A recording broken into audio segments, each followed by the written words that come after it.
Hi everybody, welcome to Marquette Live. I'm Aaron Maven. Kira's out sick tonight. We have an amazing show planned for you, from men's fashion to Dan Shergan's music in review. All this and more here on Marquette Live.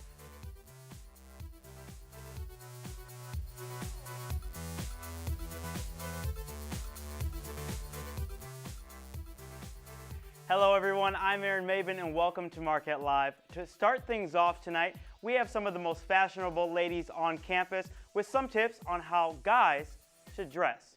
Ladies? Hey fashionistas, welcome to Fashion-esque. Francesca and Catherine couldn't be here today, but don't worry, I have the fabulous Naja Ray here to help me out. We've given out the ladies at Marquette a ton of tips over the past few weeks, so tonight we're going to give some guys some fashion advice.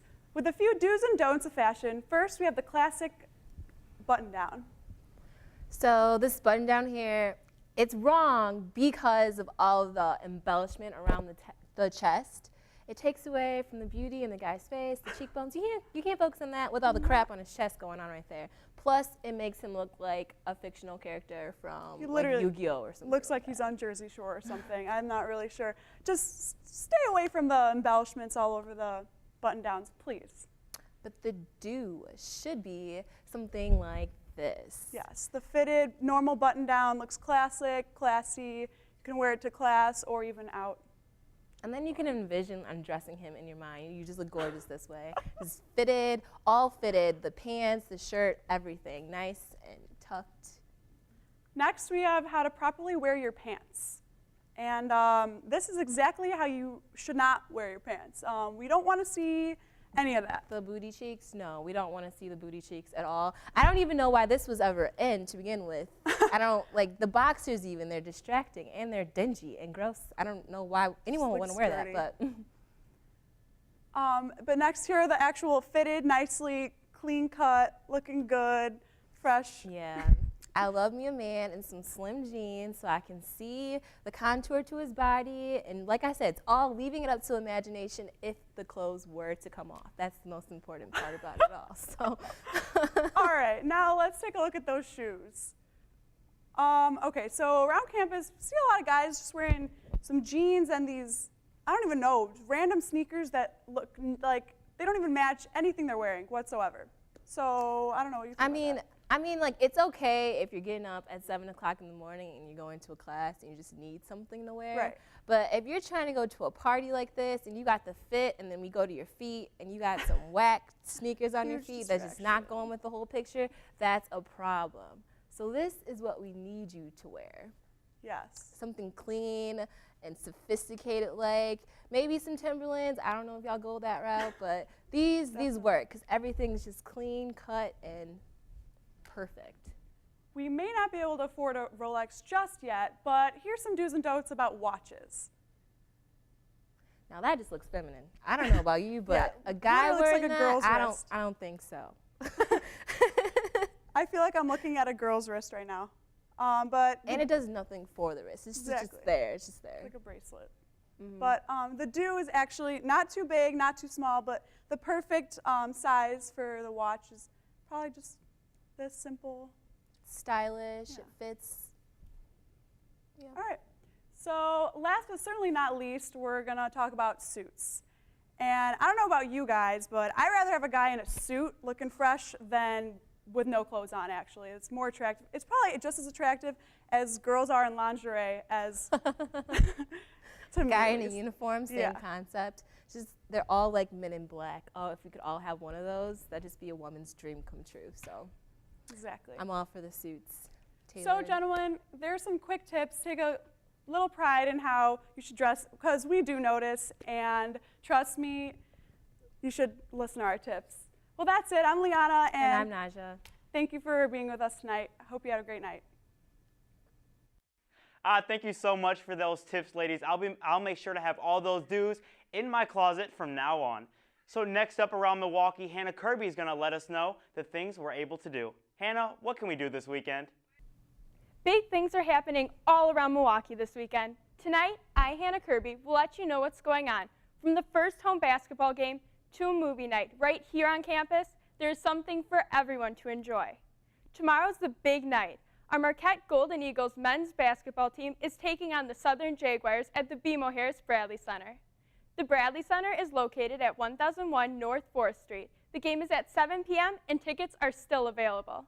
If you're not planning on going to the basketball game this weekend, Steve Aoki and Waka Flocka, along with numerous other artists, are making a tour stop at the rave this Friday night. The show is scheduled to begin at 8 p.m. You may remember Waka Flocka from his 2010 hit, No Hands, which made it to number 13 on the Billboard Hot 100 chart. Staying at the same venue, the Wisconsin Metal Fest is this Saturday, beginning at 2 p.m. Over 35 bands are playing this all-day event. Bands will include Asking Alexandria, The Word Alive, I See Stars, and Crown the Empire. The rave is also hosting the 818 tour featuring The Devil Wears Prada this weekend. The concert is Sunday at 7 p.m. The openers for the show are The Ghost Inside, Volumes, and Texas in July. If you're looking for a closer and more affordable way to have fun this weekend, the Varsity Theater will be playing Elysium this Friday night beginning at 8 p.m. The cost is only $2 with your Marquette ID or $3 without it. Another inexpensive, great way to have fun this weekend is at the Union Sports Annex. This Saturday night at 9 p.m., the Annex is hosting an acoustic night featuring Work in Progress. Whether you're looking to cheer on your team, rock out, or sit back, relax, and watch a great film, there is so much to do around Milwaukee this weekend. Until next time, I'm Hannah Kirby. Have a great weekend. Now, back to you, Aaron. Thanks so much, Hannah, for all that info about the things we can do in Milwaukee. We have to take a quick break, but don't go anywhere because Marquette Live will be right back.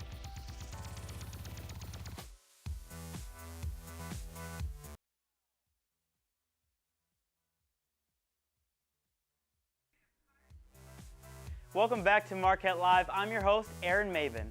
Next up, we have three women that can talk about anything. From fashion to relationship drama, they've got you covered. Here's Jessie, Naja, and Kivan with Girl Problems. Hello everyone and welcome back to Girl Problems, where we don't talk smack, we just state facts, okay? I'm one of your three fabulous hosts, Jessie Clark. I'm Naja. And I'm Kiwi Fabulous. And today we will be discussing the age-old question of, why do nice guys finish last? Or do they really finish last? I mean, really, what do you guys think? Why do nice guys finish last? Well, I feel like nice guys always finish last. I mean, girls always want to go for the bad guy. You know, they always like the bad guy. They always want to challenge. So I feel like that statement is true. Nice guys do finish last. Girls don't want the nice, perfect guy. I mean, we do, but we want a kind of rough bad around the edges. Yeah, well, you know. Okay. What do you think? I think the opposite. I think that nice guys have opportunities just like the rest, but they just do not use the opportunity to their fullest capability. Okay, that's a good point. For example, like with the fashion wear, if they want more attention, you know, take a little bit more pride in your self-care.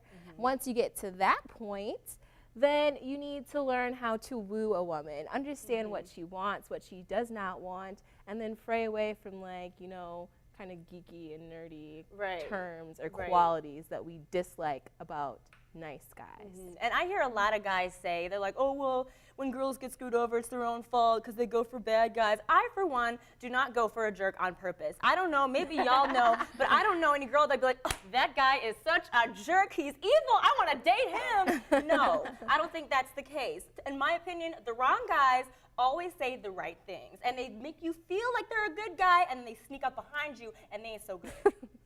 I feel like a lot of guys that I tend to date or talk to always start out nice, and then like you some start to it learn their always real starts off ways, good, you and know? then they become evil and like demons. Right, Like, I don't know something where just you came happens from. down the line. But I feel like, Right. oh, wait, you gonna say something? And a lot of the times, girls, they think they can change the guy also. So if he's the bad guy, you know, girl might It's be a like, challenge. well, I have what it takes to change him, and right. I can, but it ends up being, actually, you don't have it. Right, He's like, he just ends up hurting you and all that right, stuff. so. And another thing, I feel like sometimes the nice guys, girls tend to look at them and think, oh, he's cute. He has that like friend, little brother appeal. But girls don't want to date their little brother. They want to date the manly man who can protect you if somebody comes and attacks you in a dark alley. Exactly. And the guy who's cute and little.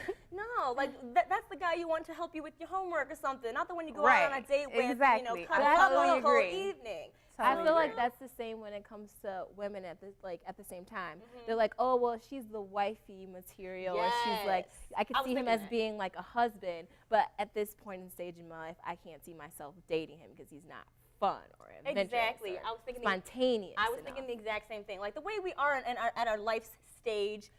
Guys are looking for a girl to have fun with, hang out, whatever. They ain't trying to settle down and have a wife and kids. And we ain't trying to do that neither. Well, some of us. I mean, I know some girls like, Right. I know some girls college. that are married and got babies. That ain't my role right now, but some people like that. But we're all just trying to look and have fun, whatever. I'm sure 5 to 10 years from now, when we all got the fun, crazy years out of us, we're going to want the good guys who are smart and can take care of us and be a good husband. And in that case, nice guys will finish first, okay?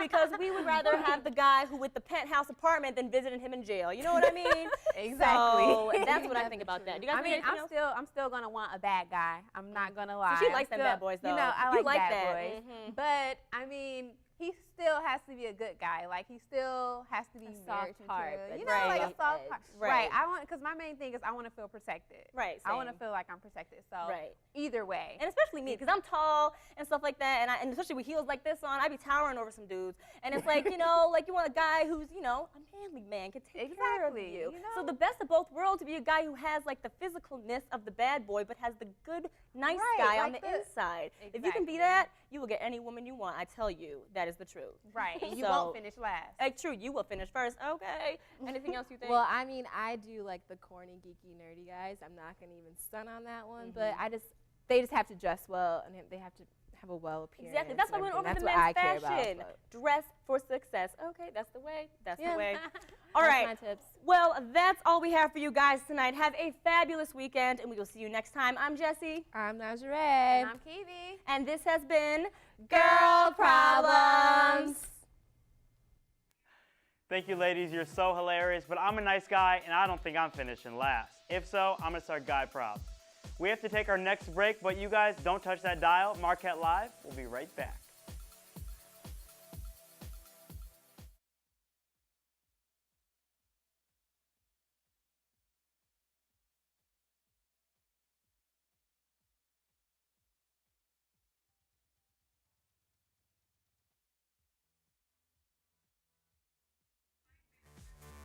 Welcome back to Marquette Live. We have a special package ready for you guys from one and only Lexi on all things society and pop culture. Take it away, Lexi.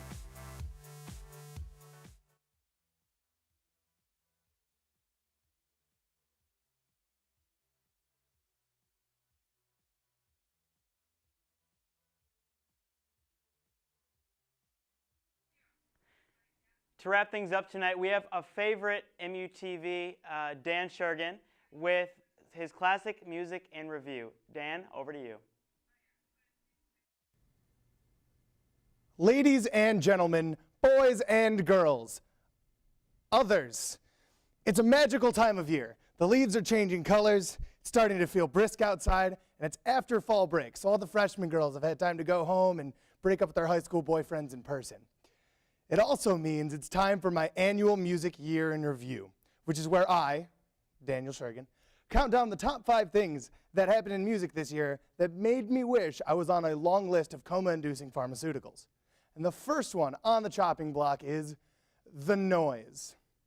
Limp Bizkit frontman Fred Durst is currently negotiating a reality show on the CW that would follow him and his family through their daily lives, because that is what America really wants to see.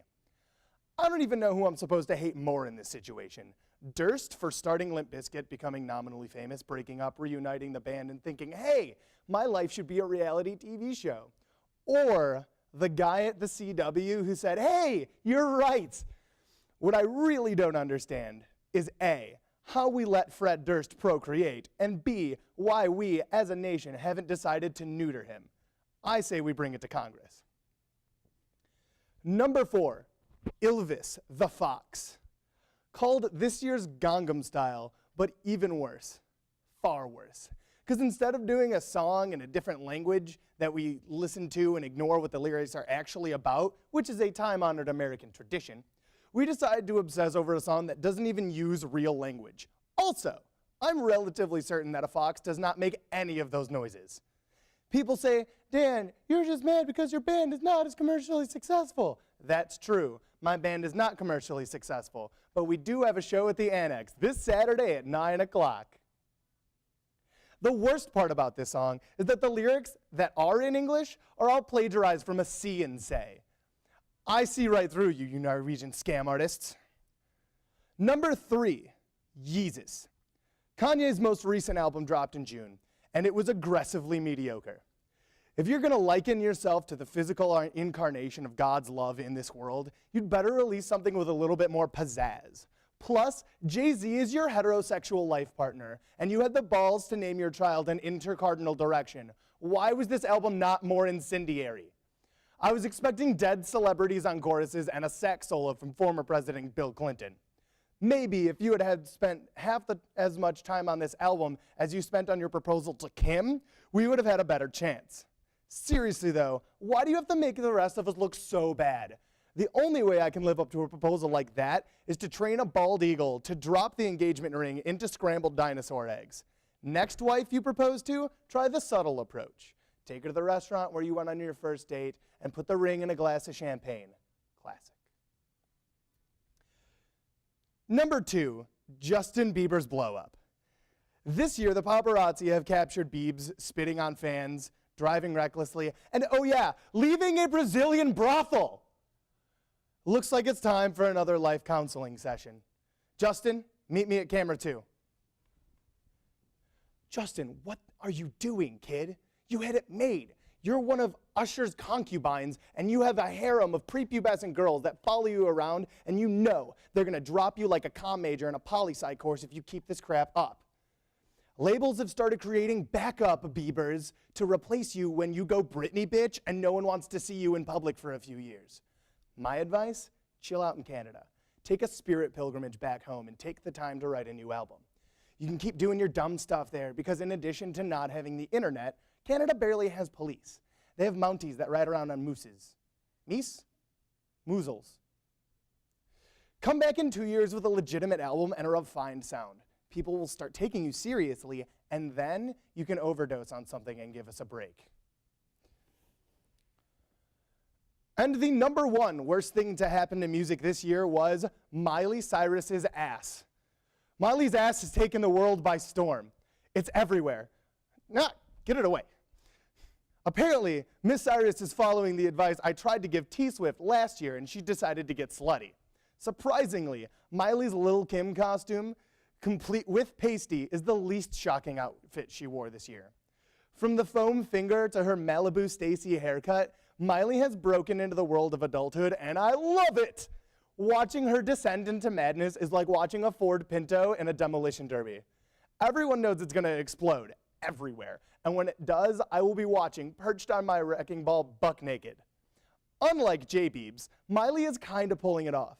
I believe that she's actually kinda badass. First of all, her dad is Billy Ray Cyrus, and there's no way you go through school and you don't get picked on for that mullet.